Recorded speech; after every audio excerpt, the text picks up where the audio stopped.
Hi, Kevin Coop here, and this is FaceTime with the Content Guy. I have a couple of things on my mind this morning.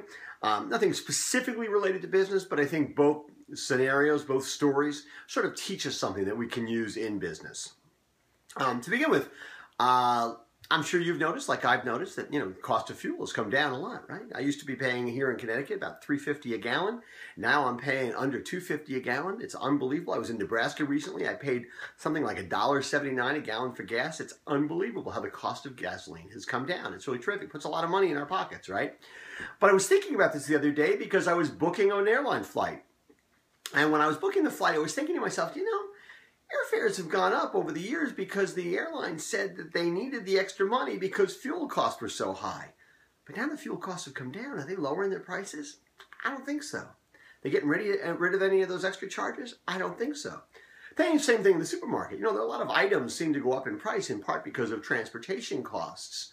But it seems to me that, a lot of prices have not come down because fuel costs have gotten to be a lot less. And listen, I think companies have a right to make a decent living. I think that's perfectly fine. But I also think that when you're going to tell the customer things are going up because of a specific reason, when those circumstances change, you owe it to be honest with the customer. Okay, I think that because if you're not, next time you have to raise prices because of some event or exigent circumstances, the customer's not going to believe you. This is really all about trust. It's not about price.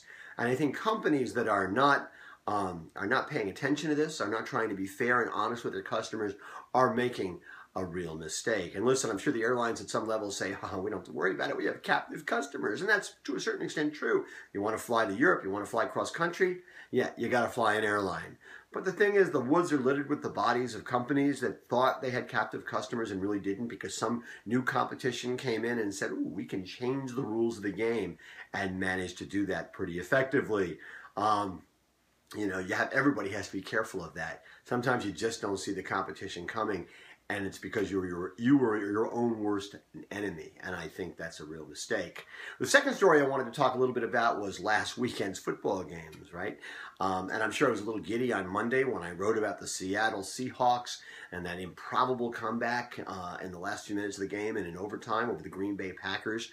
I'm a Seahawks fan, and I think that's largely because I've developed this affinity for all things from the Pacific Northwest. But hey, listen, give me a break. I'm also a Jets fan. I deserve a little happiness. But the thing is, I got a lot of email on Monday responding to that, and people were saying, well, it wasn't so much the Seahawks won, it's that the Packers lost, and almost suggested that the Packers gave the game away. And I don't think that's fair. And listen, I think the Packers are a team of great character, great talent. I just think they got stunned by something they didn't expect to have happen. The Seahawks, on the other hand, showed a lot of character, right? They never gave up. They kept playing. They kept working. They kept believing. And if you keep playing and you keep working and you keep believing and you keep trying, good things can happen. And that's a really important lesson in life as well as an important lesson in business. You choose your cliche, right? It ain't over till the fat lady sings, or it ain't over till it's over.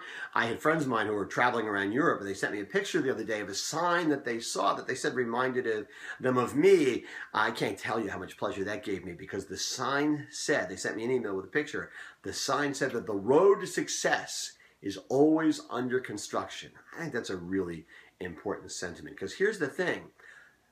In business, in life, the minute you think you're done, you're probably done for. Anyway, that's what's on my mind this Thursday morning, and as always, I want to hear what's on your mind.